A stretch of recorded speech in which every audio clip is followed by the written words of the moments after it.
Olá, turma! Como é bom estar mais uma vez com vocês. E a gente vai dar hoje continuidade à nossa aula, que a gente conversou anteriormente, que é sobre as boas práticas de manipulação de alimentos. E aí, relembrando um pouquinho o que a gente conversou, a gente falou de 3 tipos de contaminação. A contaminação biológica, a contaminação física e a contaminação química. E aí, como é que a gente sabe diferenciar esses tipos de contaminação? Bora lá? Para a gente poder saber diferenciar uma contaminação da outra? A contaminação biológica, ela acontece através de micro-organismos que podem estar contidos no alimento já contaminado e pode estar passando para outros alimentos. Então, ele acaba que contamina aquele alimento e outros alimentos também. Por exemplo, salmonela. Salmonela a gente sabe que é um tipo de micro-organismo, a salmonelose, que contamina principalmente os ovos. E aí, uma vez que você for fazer uma preparação com um ovo contaminado por salmonela, pode haver uma contaminação humana, né, por esse alimento contaminado. Outro tipo, a contaminação física. Quando você, por exemplo, um pedacinho de unha, quando você vai cortar um alimento, né, de repente ele possa cair, ou então às vezes você vai lavar uma louça, fica um pedacinho, um fiozinho lá da palha de aço. Isso é um tipo de contaminação física.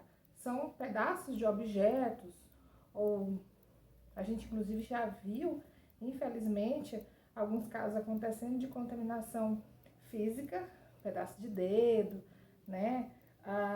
Às vezes você vai fazer um feijão e tem um pedacinho de pedra, né? Uma pedrinha, então aquilo é um tipo de contaminação, é a contaminação física. E o outro tipo de contaminação é a contaminação biológica, também tão séria quanto as outras.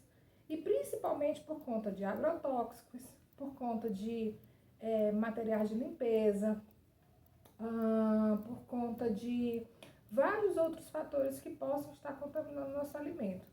Que desagradável você tomar um copo de água e ter um pedacinho de sabão, né? Isso aí é um tipo de contaminação que? Contaminação química, que ela é um produto químico, sabão é um produto químico, e contaminou aquele alimento, às vezes inclusive até o cheiro, acaba que fica desagradável quando a gente vai consumir, vai tomar uma água, vai utilizar de repente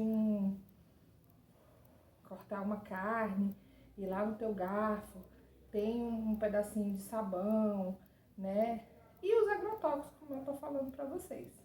A gente sabe que, infelizmente, a gente mora em um país onde é legalizado, né, uma quantidade muito grande de agrotóxicos e que isso não faz bem para a saúde da gente. Então, é importante que a gente saiba escolher os alimentos que não estejam contaminados e nem que a gente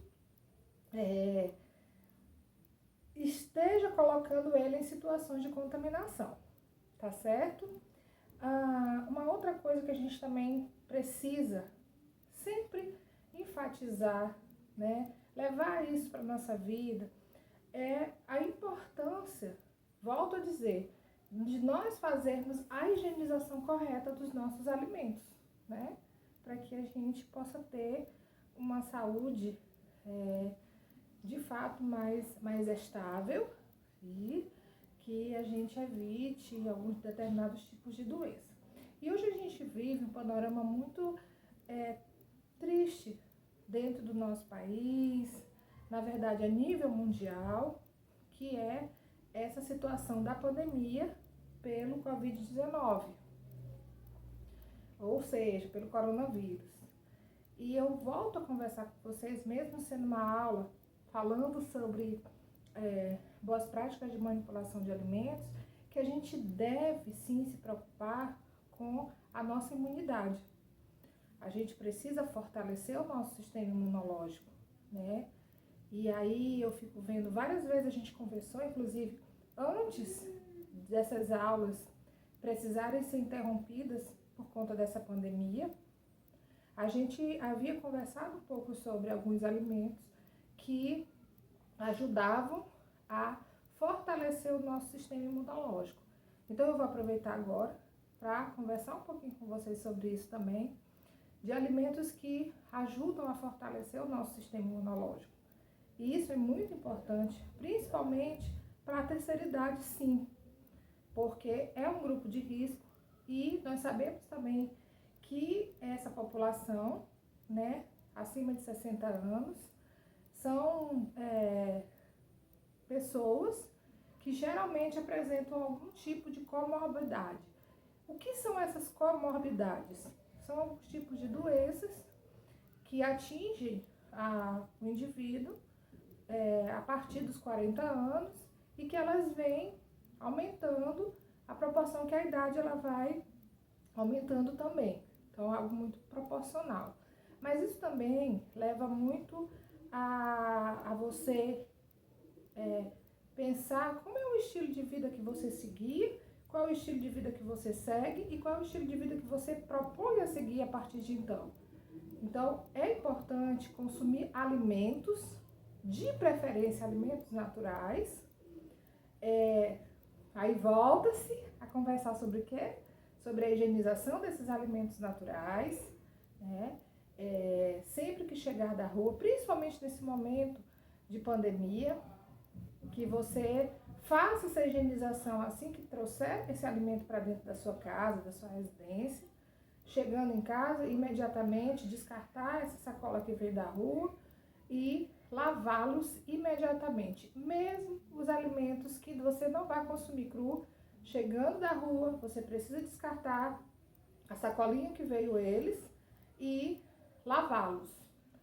A partir do momento que você fez a primeira lavagem, você vai separar os alimentos que você vai consumir crus. Tomate, algumas pessoas também consomem cebola crua, eu adoro.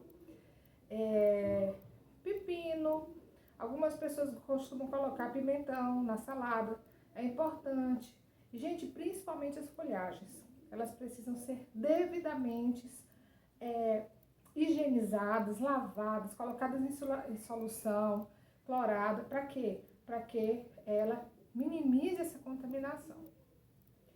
Quando você chega e faz toda essa higienização, tudo que a gente já conversou, aí você já pode guardá-los na geladeira, ou seja, qual for o outro local que você for colocar, e já devidamente higienizado, né, em depósitos apropriados.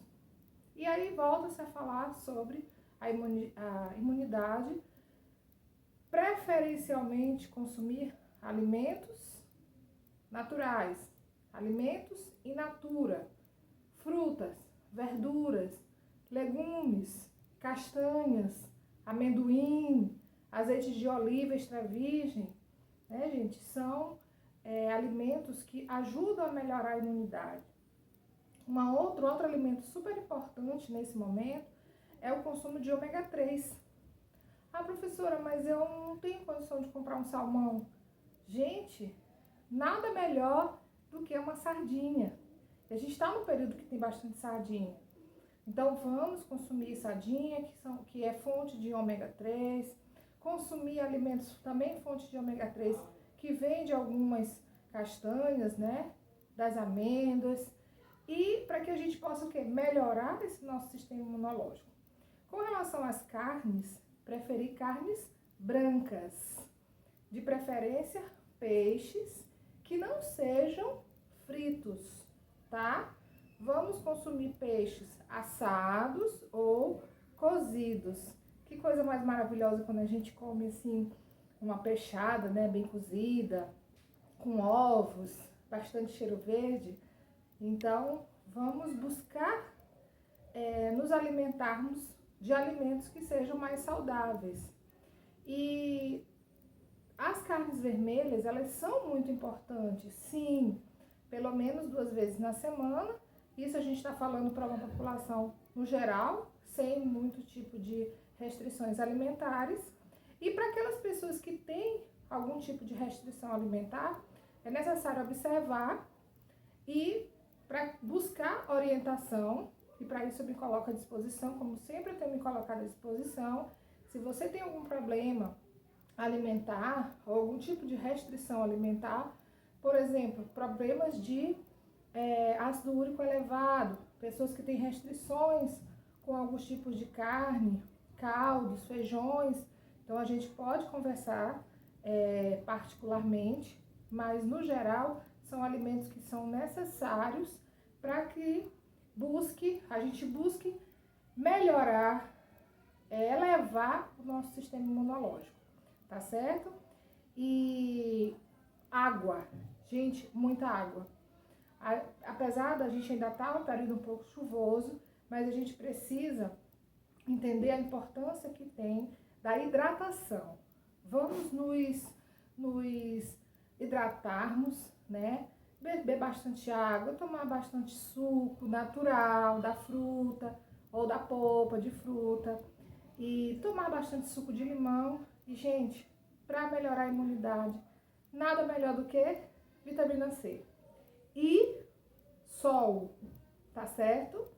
Vamos buscar melhorar esse nosso sistema imunológico para que a gente possa vir a combater qualquer tipo de enfermidade e que Deus vai nos livrar dessas enfermidades, mas que é importante a gente se cuidar também. E no mais a gente vai ficando por aqui, por hoje. Um abraço no coração de cada um. A gente volta na semana que vem com mais um assunto. E eu deixo para vocês o meu abraço, coração apertado de saudades, mas sei que Deus tem um propósito na vida de cada um de nós. Um beijo maravilhoso no rostinho, numa pontinha do nariz de cada um, nesse momento, assim, à distância. E tenho certeza que quando a gente se encontrar, aquele abraço forte. Tá, gente? Ó, meu beijo, obrigada de coração.